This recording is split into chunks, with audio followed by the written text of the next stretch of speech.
अस्सलाम वालेकुम, कैसे हैं आप सभी। उम्मीद है सब खैरियत से होंगे। और आज की इस वीडियो में मैं आपके साथ शेयर करूंगी वेलवेट और जर्सी की कपड़े के वेलवेट के सूट या और जर्सी का सूट सेम ही तरीके से सिलता है, लेकिन जब आप इसको सिलते हो तो आपको कागज, मोमबत्ती, शॉपर या आपको साबुन वगैरह लगाकर इस सूट को स्टिच करना पड़ता है। ठीक है, अगर आप कमेंट करोगे तो मैं आपको उन चीज़ के ऊपर भी यानी कि डिटेल दे दूंगी कि आप उसमें भी अगर करना चाहो तो किस तरीके से कर सकते हैं। लेकिन आज मैं आपके साथ उन सब चीज़ों से हटकर एक चीज़ शेयर करने वाली हूँ।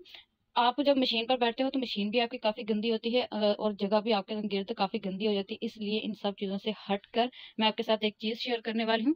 आप जो अपने रेगुलर कस्टमर के सूट स्टिच करते हो, या आप इसी सूट का जो कपड़ा एक्स्ट्रा बच गया है आपके पास, विर्थ में नहीं, विर्थ में ये इस तरह से कपड़ा खुलता है। ठीक है, इस तरह से ये कपड़ा खुलता है, लेकिन ये लेंथ में कपड़ा ना ही वेलवेट और ना ही जर्सी का खुलता है। ठीक है, तो आप इसका कपड़ा भी ले सकते हो और अलग से भी कपड़ा, जैसे कि ये मेरे पास लीलन का कपड़ा है।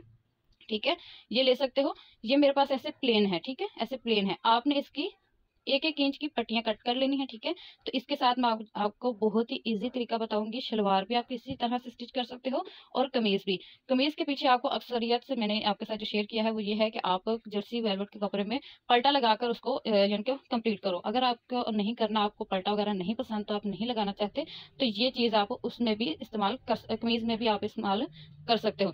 अब ऊपर नेफे में हमने ये एक एक इंच का पल्टा कट कर लेना है इस तरह से। ठीक है, ये आप लाजमी नहीं कि कोई कपड़ा ही ले, आप कोई टाकियां भी ले सकते हो जो आपके पास एक्स्ट्रा पड़ी हो। अब मैं इसको जब कट करूंगी आपको अंदाजा हो जाएगा कि मैं आपको क्या चीज बता रही हूँ। ठीक है, ये हमारा नेफे में लगेगा। नेफे के ये नहीं कि मैंने ऊपर 2 इंच का नेफा फोल्ड करने का कपड़ा नहीं रखा, वो रखा है। ठीक है, इसमें मैंने 6 इंच के ऊपर जो होता है कपड़ा अलग से डालना, वो भी नहीं डाला। ठीक है, ये मैं नेफा फोल्ड करने में डालूंगी। बाकी नीचे आप पांचा बनाना है। पांचा बनाने के लिए आपको नीचे भी अलग से कपड़ा लगाना पड़ता है। ठीक है, फिनिशिंग अच्छी जाती है और आपका कपड़ा भी अकड़ा रहता है। अगर आपके पास कपड़ा नहीं है तो आपने क्या करना है कि एक गज कपड़ा पलटा जो है वही काफी होता है, 20 रुपए का ये आ जाता है गज। ठीक है, तो ये आप पांचे पे लगाने के लिए ठीक ठाक रहेगा। अगर आपके पास ये नहीं है तो आपके पास अगर कपड़ा है तो आप कपड़ा भी नीचे लगा सकते हो। नीचे लगना है, जरूरी नहीं कि आपको नीचे ये सेम ही लगाओ या किसी और रंग का भी लगा सकते हो, कोई इश्यू नहीं बनेगा। आप कोई भी रंग नीचे लगा सकते हो, लेकिन मैंने इसके कुर्ते में इस तरह से पलटा करा है। ठीक है ना, इस तरह से मैंने पलटा करा है, तो इसलिए मैं रेड कलर का ही उसने नीचे भी लगाऊंगी। मेरे पास था, मैं इसलिए लगा लूंगी। यहाँ मेरी कच्ची तुरपाई हुई है, लेकिन साइड में मैंने पक्की तुरपाई कर ली है। बाकी बाद में इसकी मैंने ये कच्ची हटाकर पक्की कर लूंगी। ये जो कपड़ा है इसकी एक एक इंच की लंबी पट्टियां कट कर लेनी है, किसी भी रोक की कर लें। ठीक है ना। अच्छा, ये अब जो कपड़ा है इसको आपने 1 इंच, इतनी इतनी चौड़ी आपने 1 1 इंच अंदाजतन मैं आपको बता देती हूँ, आपने पट्टियां कट कर लेनी है जितना आपका नेफा है। ठीक है,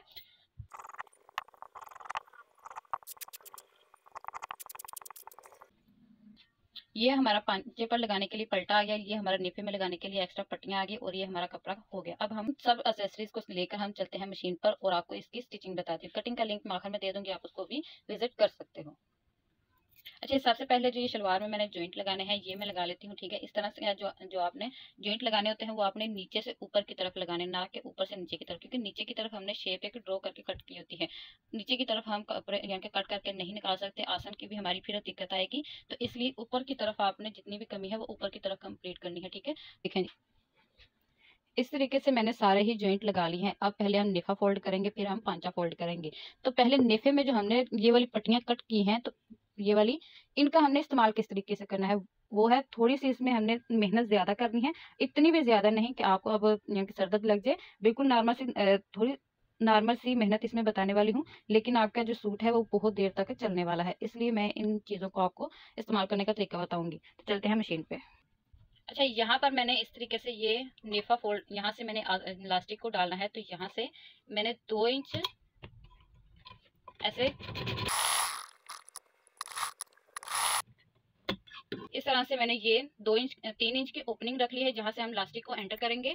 तो अगर आप इसमें इलास्टिक को बाद में डालना चाहो तो आप डाल सकते हो, अगर नहीं तो अब आपने क्या करना है कि इसको इस तरह से रखना है। ठीक है, इस तरह से रखेंगे और एक पट्टी को उठाएंगे, इसके ऊपर इस तरह से रखेंगे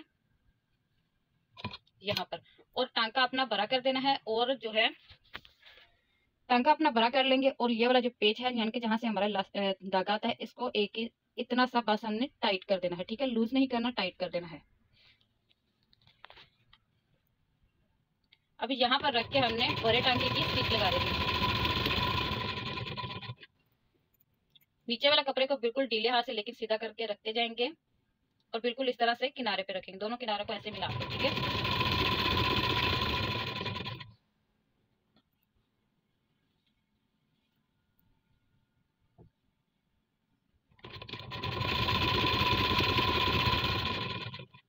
इस तरह से ये हमने सारा ही इस तरह से इस कपड़े के साथ जमा लेना है, ठीक है। नीचे वाला जो कपड़ा है वो इस तरह से रोल होएगा, तो इसको बस आपने इस तरह ऊपर की तरफ को खींचना, ना कि लेंथ में, विड्थ में जब आप खींचोगे तो आपका कपड़ा लाजमन ये बड़ा होएगा। तो इस तरह से दोबारा करके इसको ऐसे करेंगे, ठीक है। और इसको ऐसे किनारों को, ये वाले जो किनारे हैं इनको आपस में मिलाकर स्टिच लगाते जाएंगे।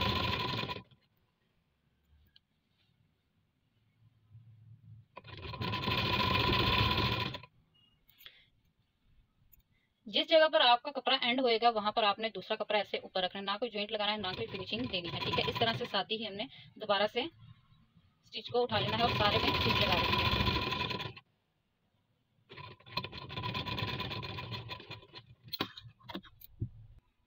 अच्छा, इस तरीके से ये जो हमने पट्टी लगाई है, इस तरीके से अब सारा ही नेफा हमने कर लिया है काबू। तो अब इसको हमने नॉर्मल कपड़े की तरह, लोन के कपड़े की तरह ही इस तरह से 1/2 इंच का फोल्ड देना है और यहाँ पर स्टिच लगाते जाना है।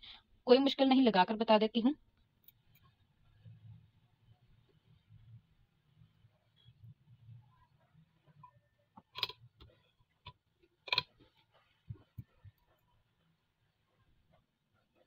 इस कपड़े की मदद से अब हमें ये थिकनेस यहाँ पर मिल जाएगी, ठीक है। और इस तरह से करने के बाद इसको ऐसे रखेंगे, ठीक है।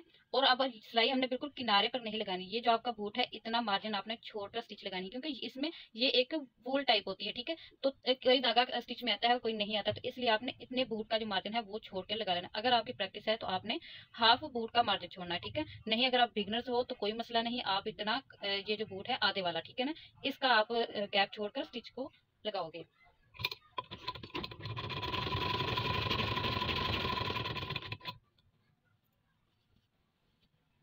अब नीचे का जो कपड़ा है वो तो आपका बिल्कुल यानी कि कुछ भी नहीं करना, वो खुद ब खुद ही आगे आता जाएगा। बस आपने ऐसे पकड़ते जाना है और ऊपर वाले को सेट करते जाना है और स्टिच लगाते जाना है।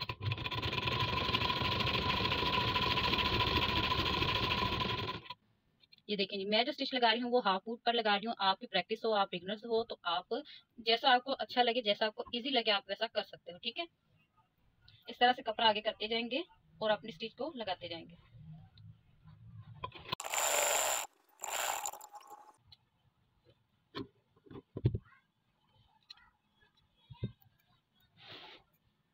अच्छा, इस तरीके से मैंने ये सारी ही स्टिच लगा ली है, कोई गोल मोल रोल वगैरह नहीं बना इसमें। अच्छा, आप नोट करो, जो ऊपर नेफे की यानी कि विड्थ है वही नीचे शलवार की विड्थ है, ठीक है ना। यानी कि कोई ऐसे खींच के नहीं आया कि मैंने इसको नेफे को लगाया है और ये खुला हो गया, ठीक है ना, क्योंकि हत्ता की ये आप कपड़ा चेक कर सकते हो कितना ज्यादा खुला होता है, ठीक है ना। तो पर ये नहीं हुआ और इसमें हमने पट्टी लगाई है, ठीक है, लेकिन उसका मुकम्मल फिनिशिंग दी है, बाहर की तरफ भी और अंदर की तरफ को भी कच्ची तुरपाई की है, ठीक है, दोनों ही तरफ की। अब हम इसकी नाली की सिलाई लगाएंगे। अच्छा जी, यहाँ पर अब हमने नाली की सिलाई लगानी है। ये कपड़ा विड्थ में खुलता है, ना के लेंथ में, ठीक है, लेकिन ये अब उरेब है। तो अब यहाँ पर आपने क्या करना है कि यहाँ पर अब आपने अपना पहले पांचा मेजर करना है, ठीक है, स्टिच लगानी है। लेकिन आपको यहाँ पर एक चीज और शेयर करूंगी कि इसमें जो मार्जिन है आपने ज्यादा नहीं रखना था, हद आप 1/2 इंच पौना इंच तक कर सकते हो, 1 इंच से ज्यादा आप इसमें मार्जिन ना रखा करो। कमीज में आप कर सकते हो, ठीक है, शलवार में आपने इतना ही रखना होता है, ठीक है। आसन है उन दोनों को आपने इस तरह से पकड़ लेना है, ठीक है, और ऐसे खींचना है। और आपने यहाँ पर अगर आप निशान लगाकर काम करना चाहो तो निशान लगा के भी देना। ये जो प्लेट है इसका ये वाली जो लाइन है, इस लाइन के अकॉर्डिंग मैंने जाना है और सारा ही मार्जिन मैंने इसके अकॉर्डिंग छोड़ते हुए स्टिच लगानी है। आपको अगर ये ट्रिक नहीं पता थी तो आपने आपको चैनल को सब्सक्राइब लाजमी करके जाना है, ताकि इसी तरह की इन्फॉर्मेटिव वीडियो आपके लिए मैं लाती रहूँ। तो वीडियो को लाइक लाजमी करना है, बहुत मेहनत करती हूँ, यानी कि ये देखें आप, यहाँ पर खड़ी होके ना मैं ये वीडियो शूट करती हूँ, कुछ स्टिच भी करती हूँ और काम भी करती हूँ, सिर्फ यानी थोड़ी रोजी रोटी कमाने के लिए। इसलिए तो आप लोग अगर कमेंट करते हो, लाइक करते हो, शेयर करते हो तो हौसला अफजाई भी होती है और काम करने का मजा भी हो रहा है, ठीक है। यहाँ पर आपको जो वीडियो मिलती है वो 10 इंच, 5 इंच, 15 मिनट ऐसे मिलती है, लेकिन यहाँ पर जो प्रॉपर एक काम करना होता है, कैमरे को सेट करना होता है, सारा करने के बाद कहीं ना जाए, छोटी सी वीडियो अगर बनानी हो तो घंटा 2 घंटा चला जाता है। तो इसलिए लाइक लाजमी किया करें, ताकि यानी कि हौसला अफजाई होती रहती है, ठीक है ना। तो अब मैं आपको आगे का काम बताती हूँ। अब आपने ये यहाँ पर जो मार्जिन है उसके अकॉर्डिंग चलना है। तो यानी कि जितना आपका ये वाला ऊपर मशीन के ऊपर इतना वाला कपड़ा है, इसको आपने इतना ऐसे खींच लेना है, ठीक है। और ये वाला मार्जिन का लाजमी ध्यान रखना है और इसी के ऊपर आपने स्टिच लगाते जाना है।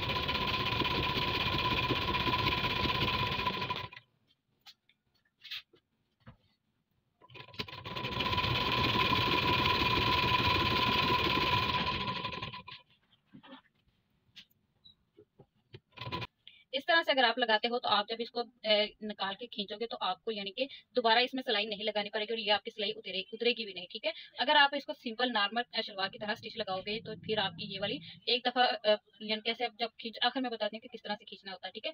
तो आपको दूसरी दफा फिर से सिलाई लगानी, अगर आपने फिर से करना है, फिर आपका एक दो टांका टूटेगा, फिर दोबारा से आप जो स्टिच लगाओगे, मतलब कि आपको 3 स्टिच लाजमन लगानी पड़ती है। और वो स्टिच आपने ये लगाई है, उसके बाद यहाँ लगानी है, उसके बाद यहाँ लगानी है, ठीक है।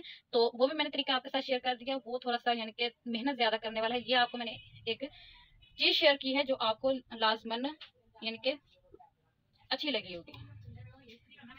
इतना जो मशीन के ऊपर जितना कपड़ा है उतने कपड़े को पकड़ेंगे, ठीक है, और इसको ऐसे खींच लेंगे, ये काफी क्रीज बन जाएगी। इसके ऊपर भी आप स्टिच लगा सकते हो और यहाँ पर जो मार्जिन आपने यानी कि रखा हुआ है उतना मार्जिन छोड़कर भी आप स्टिच लगा सकते हो, ठीक है। मैं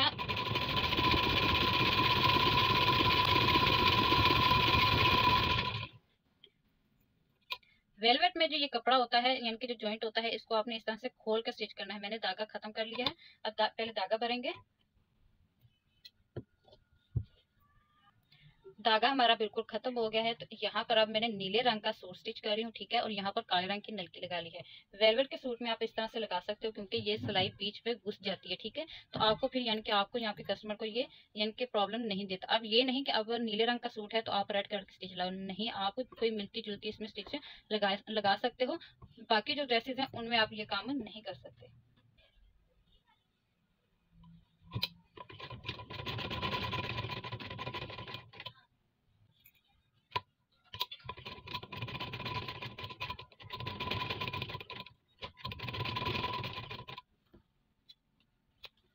इस तरह से मैंने दोनों ही तरफ की स्टिच लगा ली है और अब यहाँ पर आपको सिर्फ आसन के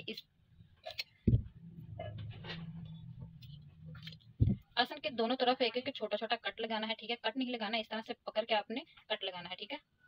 तो अब इसको सीधा कर लेंगे। अच्छा, इस तरीके से प्रॉपर शलवार की कटिंग हो गई है, ठीक है। नीचे हमने बिल्कुल फिनिशिंग दी है, ऊपर हमारी बिल्कुल फिनिशिंग गई है। मैंने ये चीज़ वीडियो में ऐड नहीं की क्योंकि ये मैंने प्लेट डाले हैं फ्रंट में, ठीक है, दोनों तरफ। और ये फ्रंट साइड से भी शलवार है लेकिन सामने की तरफ से जो आपकी बेली के अकॉर्डिंग, ये मैंने के अकॉर्डिंग ही आपने यहाँ से डाउन देना होता है, ठीक है। तो आप यहाँ से जो डाउन करना हो उसके लिए मैं अलग से वीडियो आपको दूंगी, आप उनसे भी काफ़ी कुछ सीख सकते हैं। उसके लिए आप चैनल को सब्सक्राइब कर लीजिए, लाइक कीजिए, शेयर कीजिए, कॉमेंट लाजमी कीजिए। मिलती है नेक्स्ट वीडियो में, बहुत सारा ख्याल रखिए, अल्लाह हाफिज़। अपनी बेली के अकॉर्डिंग ही आप यहाँ पर आपको जो वीडियो मिलती है वो 10 इंच 5 इंच 15 मिनट ऐसे मिलती है, लेकिन यहाँ पर